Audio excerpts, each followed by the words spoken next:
So we're back again with Felisha George, the star of the Netflix show Rhythm and Flow. How are you? Great. I'm tired, but great. And you're in Philadelphia right now, aren't you? Yes, I'm in Philly. Okay, so about last year or so, you actually starred in a Netflix show, which it was also coded to be Netflix's first talent competition. Mm-hmm. You made it into the top 16, which was, I'm pretty sure, awesome. So what was your life after the show? After the show, I feel like the show in general, everything kind of like happened really fast. So there was no time to like really process what was happening. It was like, okay, I'm going to be on a Netflix show. Okay, now we're recording this show. Okay, now I got to the top 16. Okay, this is like going really fast. But it was a really good experience. I feel like being able to meet people from all over the world was really great. Like, you know, everyone had their own stories, their own experiences, and like off of camera, we really got an opportunity to get to know each other and to hang out. Like we would all be hanging out until like midnight, 1 a.m, just like talking and laughing and like getting to know each other. And it kind of felt very family-like, you know, a chance to get to know each other. So leaving there was very sad. Just really because we created so many close relationships. Like you really get close to people when you're in a position like that, you know. So going home was like, oh, I'm gonna miss everybody so much, but also like, wow, now I have this whole experience and all these great things to walk away with. You know, I feel like I went in there expecting something and like got out of it so much more than I could have expected. And at first, you know, when you get sent home from a competition show, it's like really sad. You're like, oh my God, I can't believe I'm going home and all this stuff. But after being home for some time, it gave me a moment to like reflect on everything. And I was like, wow, millions of people wanted to be in that position, and so many people auditioned and like sent submissions in, and for me to have gotten that opportunity to showcase myself and just what I stand for and what I believe in on such a huge platform, it was like I was really grateful just to have that experience and just to walk away with like all the gems and the jewels I got. So like leaving the show was actually great. You know, it gave me a chance to like understand that I'm also worthy of being in a space like that. I'm also like, you know, it's something that's in my life. It's something that is of me to be in spaces like that and to be able to showcase my talent and to know that, you know, that's me and I'm able to do whatever it is I put my mind to. So, yeah. I mean, that's great. I mean, obviously, like, I think you were in the second episode, if I'm not mistaken, and Cardi B really loves you, I can tell.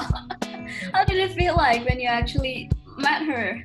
Actually, so the way it was edited and the way it was shown was completely different. So when we did the New York episode, I actually went first. I was the first person to audition.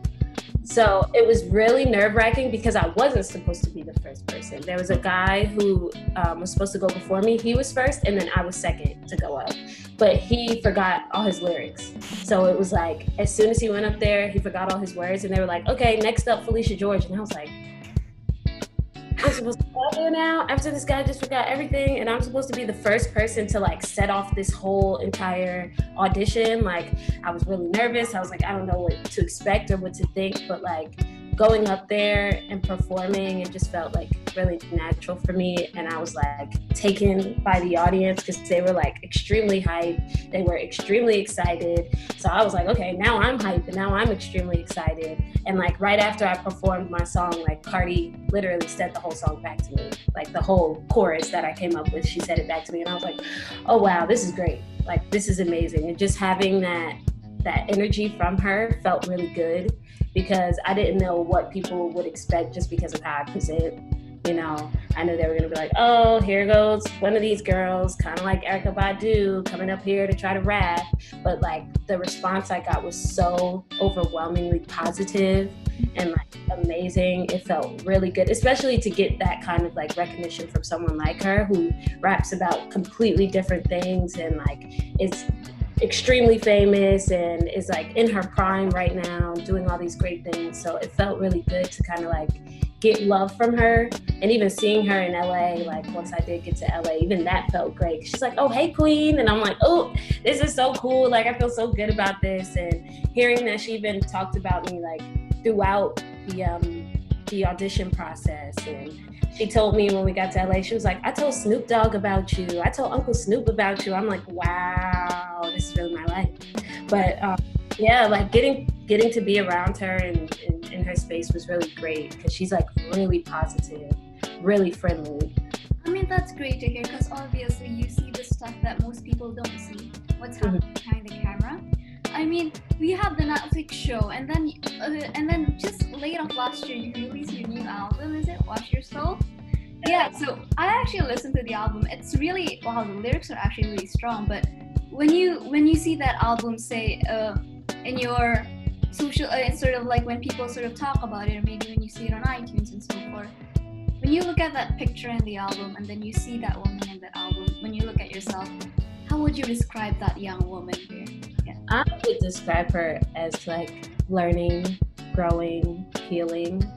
You know, that's definitely what I wanted people to understand because I feel like when they see me, they're like, oh, she has it all figured out and she knows what she wants. And, you know, it's like the picture, the way it presents is like, she's got it. You know, and I also want people to understand that I'm still cleaning, you know, I'm still healing, I'm still growing, I'm still figuring it out, I'm still on a journey, you know, nothing is like for sure right now, you know, I'm only 25, so I'm still living life and experiencing it and just taking what comes with that. So I feel like I would describe her just as someone who's healing and growing and just expressing what that looks like to whoever's listening. That really is a great message because at the end of the day, we're all still growing at the no matter how old you are. I totally agree with that. But I definitely can see your passion here in the hip hop industry, in your rap industry. But tell me a bit more. Let's go back in time and tell me a bit more about your story. How did this all journey begin in the first place? So my parents are extremely big on hip hop. Like ever since I was a baby, like my dad has this huge sound system and we'd listen to like Biggie and TLC. We'd listen to a lot of Left Eye. We listened to a lot of Lauryn Hill. I'm actually, the hometown I come from is where Lauryn Hill grew up. So like I grew up seeing Lauryn Hill at the supermarket and like walking down the block, and I went to high school with her kids. So it's like also being around her was like, oh, this is not too far from me. You know, like I'm seeing someone who does what it is that I want to do.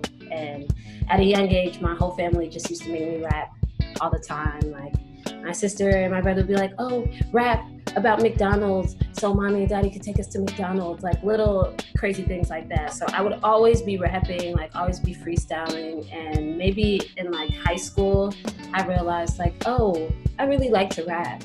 But I was afraid of being a rapper because I'm like, not a lot of women rap. And if they do rap, they're not really like super famous, or they're not, you know, in mainstream media for a long time, or they look a certain way, which is like, you know, selling more, I don't want to say selling sex, but that's really what it looks like a lot of the time, you know? And so I was like, that's not what I want to do. I want to like actually rap about how I'm feeling or what I'm experiencing or like what I see on a day-to-day basis. But because I didn't have a lot of examples of that, I kind of like sheltered myself in wanting to rap. I only did it around like my friends or my family. It was like always a joke, never anything I wanted to like take serious until after college. I was like, I'm gonna start rapping because this is what I want to do. I feel great when I rap. I feel great when I perform. And at first, I wasn't like recording music or anything. I would just perform at like lounges or in like small event spaces around my town. I wouldn't really like record music or even call myself a rapper. I'd just be like, I'm out here performing, writing music. I had a band at the time. So I was just performing everywhere. And then people were like, you need to record this stuff. Like, I need you to get into the studio. I need you to record this music. I need you to make it happen. Then I was like, okay, I'll start recording. And then like the moment that I started to get into actually like going to record and making videos and like posting freestyle videos on Instagram is when I got hit up by Rhythm and Flow. And I was just like, wow, it's kind of crazy how once I decided for myself that like this is what I was going to do and I would do it the way I wanted to, it kind of like started to unfold and all these opportunities began to present itself. And also my mom was a rapper when she was younger, so that's another thing that really sparked it for me, because she raps a lot, even sometimes it sounds terrible, but she's always rapping. And she also used to be a DJ, so hip hop is just something that was in my house all the time, like all the time. So Let me just say one of the lyrics which actually got me the most from Wash Your Flow. And the lyrics actually said, "You better watch how you talk, you're in the line of the gun." A very, very strong lyric. I mean, what do you want people to gain from your music? I mean, it has a strong lyrics. It also implies political stuff as well. Yeah. I don't know if a lot of people don't know this, but I actually ran for office in the midst of like becoming a rapper and, you know, taking my career to another level. I actually ran for office. And in that time, I just experienced so much, just like racism and like hatred towards me. And at that time, I was probably like 22, 23. So like I was confused on why I was like receiving so much hate for just wanting to like run for office and do something great in my town. And that's really what Wash Your Soul started as. The first song I ever recorded was Black Sheep, and I recorded it 2 years before I even dropped the album. So, and that song was really just for me to release how I was feeling. And the second song I recorded was Wash Your Soul, which that line that you're talking about comes from. And the message is really like, I just want people to understand what it feels like being Black and being a queer Black woman in this country, and like what that feels like and what that looks like. Because sometimes you can have a conversation with people and say these things and it goes over their head. They're like, oh, but I don't get it and I don't understand. But like when you put it in music form, it gets people to kind of understand it better. And I also feel like I wasn't trying to push a narrative onto anyone, but just be like, yeah, this is what it is. This is what it looks like. This is what I experience on a day-to-day. This is what my friends experience on a day-to-day. And it's really a message for like us. You know, like when I say wash your soul, it's like for us, because we experience all these things on a day-to-day, but like how often do we really look inside of ourselves and like do the work within ourselves to be better, or to like make sure that these things don't affect us to the point where we're deteriorating? Like, how do we do the work within ourselves and wash our own souls and wash what everyone puts on us off of us, because it's not ours to carry. Like the baggage that we come with is not because we put all this stuff in our bag, but it's because of slavery, and it's because of what capitalism looks like, and it's because of what we experience on a day-to-day. It's because Breonna Taylor's killers aren't in jail yet. Those are the things that we carry in our bags with us on a day-to-day basis. And it's like we have to learn how to also heal from those things, because if we're never healing, we're just carrying anger, and we're carrying all this sadness, and we're carrying all these experiences of our ancestors and all the people who come before us, and we're not like doing the work to shift so that our kids don't have to carry all the things that we have to carry. That is actually a really strong message as well. I mean, you mentioned that you ran for office. Can you tell me more about that? So I'm from Maplewood, New Jersey. It's a small town in New Jersey. And I ran for Board of Education. So like when you run for Board of Ed, it's like the same thing as when you like run for mayor. People have to vote for you, do debates, and the Board of Ed kind of like decides everything that happens in the school district. It pretty much decides like when people get fired, when people get hired, what the curriculum looks like they decide all of those things. And I realized like my time in high school was really, really bad. Like I graduated with a very low GPA. It was extremely hard for me to get into colleges. It's also my high school, the way that it's structured by levels.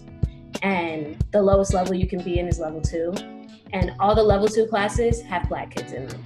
Like no way around it. It's like full of Black children. And then all the AP classes are all white people. Maybe 1 or 2 Black kids, but it's extremely hard to get into those classes. Like you have to test into them, and like in your freshman year, white kids are just put into AP and the Black kids are just put into level 2. So you kind of have to work your way up to get into AP classes. And so something that I wanted to do once I like got the knowledge and the courage to do so was run for Board of Ed so that I could be a tool on the board to switch what that looks like, and to make those classes more accessible for Black kids. Also, Black kids get suspended at a higher rate than white kids. So it's like they spend a lot of time not even in school because they're getting suspended and expelled. And on top of that, they're in classes that do not benefit them because you're not learning in those classes. The level 2 classes they teach at a 5th grade level. So you're in 9th, 10th, 11th, or 12th grade learning at a 5th grade level. So you leave out of high school not really knowing anything. And I can say that for me, like I learned nothing in high school because I was in those low level classes learning at a 5th grade level. And I'm like, wait, I'm much smarter than what I was given. And so I really wanted to like run for office and change what that looked like. And while I feel like I did do that, you know, I definitely made a lot of noise, definitely made a lot of people upset, grinded a lot of gears for even saying what I was saying and running on what I was running on. And although I didn't win, I know for sure that so many people were impacted by the things that I said and the things that I did. We did like marches and sit-ins and like I gave so much information out. And I think it was also for me to realize that I was smarter than what I was put into. You know, it gave me a chance to kind of like put myself to the test. I think I needed to do that for myself, just to like also let myself know just because someone else sees you this way doesn't mean that this is who you really are. Like you're brilliant and you do brilliant things and you can share that with your community. Let me just bring that up as well because you were saying about you feeling better. One of the singles that you have in the album is actually "Sweetest Street" featuring Shellspin, and it said watch yourself of murky manipulated messages from the media, saying you are less than the less. Purge yourself of that poison because the description of God looks something like you. And I think that's a really, really strong message. Let me just tell you that. I guess I can see the social issues as well. How you actually put everything into that music, which is definitely, I guess it's something that we all need. Yeah. But aside from that, we talk about the political side. Let's talk about the social side of things as well. Are there any struggles that you faced when you became publicly queer, professionally or personally? I wouldn't say that there were many challenges, and I just say that because I feel like I appear as a straight Black woman. So I don't think I receive the same backlash as people who do not appear that way. And so it's kind of like easy for me to exist as a queer Black woman. And so I feel like, you know, now that I'm realizing that, it's also something that I want to speak more about because I have the privilege of kind of like being in the middle of people not being able to tell because people really don't know, you know what I mean? And so it's something that I'm still working through and working with because it's also not something I always talk about or always mention in spaces. Like even when I did Rhythm and Flow, didn't really mention, you know, what my love life looked like, but I also felt like it wasn't their business. And, you know, when you're on shows like that, they ask you a lot of questions to see what your story is, you know, like, oh, what's her story gonna be? What are we gonna market her towards? And I just didn't want my sexuality to be that thing. You know, I didn't want that to be what they're holding and running on because also in those spaces, you never really know how they'll spin it. And so I was like, all they're getting is me and they'll have to be happy with that. But, you know, on Instagram or, you know, in real life, everyone who knows me knows that I'm a queer Black woman. And so just that alone, holding that title, it's a lot, you know, because it's not the norm to be in that space, and also just like what comes with being queer and what comes with like being outside with your partner and you're two women and how people feel about that and how people, you know, kind of disregard your relationship. Like those things are very hard to walk with, but also super beautiful. You know, I love that I'm a queer Black woman. I love my queer community. I love, you know, how we come together and support each other. And I've never really felt that before. I was open to like being myself fully. So I'll say it's been a great experience. I definitely haven't had a super bad experience just because I'm passing as, you know, I pass as a straight woman because people don't, you know. So it's like here and there, you know. Sort of in a gray area, I would say. But some people, they find it hard as well. I mean, do you wish to improve, to actually make more songs about this kind of stuff?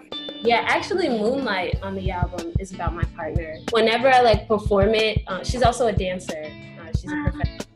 So whenever I perform it live, she dances with me and people are just like, oh my God, this is the best thing I've ever seen in my life. So like, it's really great. But I do want to make more music geared towards like, you know, what love is like for me. And Moonlight was a step in that direction because the whole song was just like inspired by her. And I talk a lot about dance in that song because she's a dancer, and just like how she's helped me to love myself more, and how she's kind of like opened up that door for me to see myself better. And it's like we're a reflection of each other, and that helps me to really just see myself and see how great I am by seeing how great she is and how great we work together. So yeah, I do want to make more music like that, but Moonlight is definitely about her. Talking about your music as well, what do you wish to celebrate with your music? You know, I feel like so many people get upset when I say this, but I feel like my music isn't for me. You know, I feel like it's for the listeners, it's for the audience, it's for whoever needs to hear it. So like I'll drop music and just like never come back to it. I don't really listen to Wash Your Soul that much. I have recently because I've been around my family a lot because of COVID and everything that's happening, and they listen to it nonstop. So I've been listening to it like every day. But you know, Wash Your Soul, just creating that took a lot of energy. And a lot of honesty, a lot of vulnerability. So I often don't listen to it too much because it's a lot to listen to, but also it feels good to know that a lot of people take what they need from it.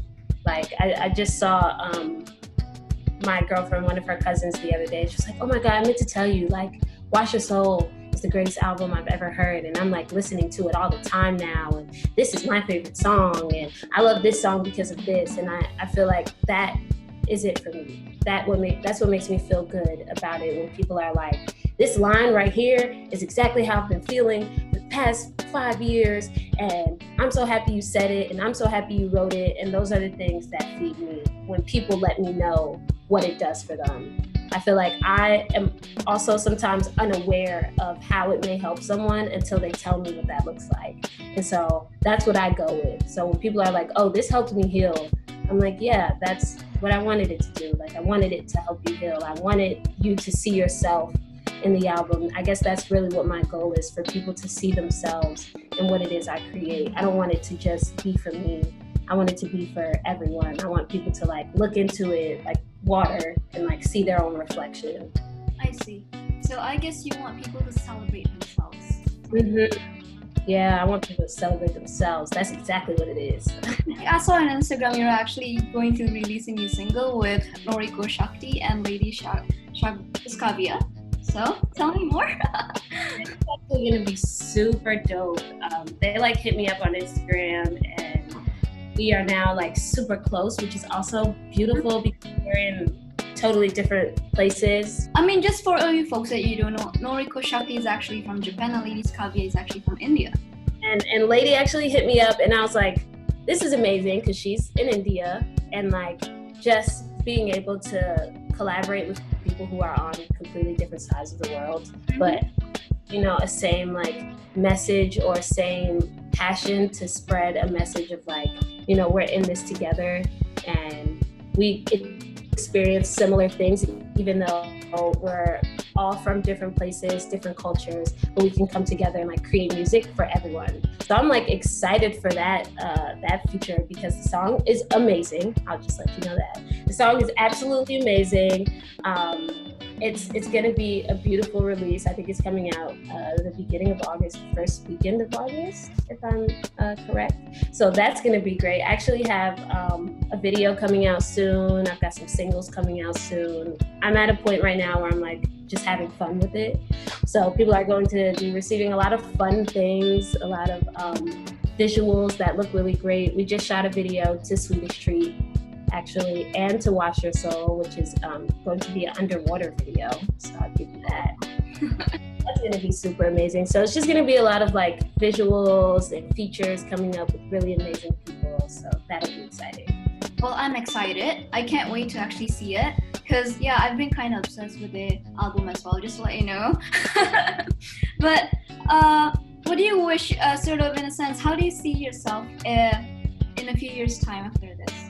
I see myself kind of all over the world, like performing and collaborating with many different people, and just kind of like spreading joy and messages of us like doing the work for ourselves.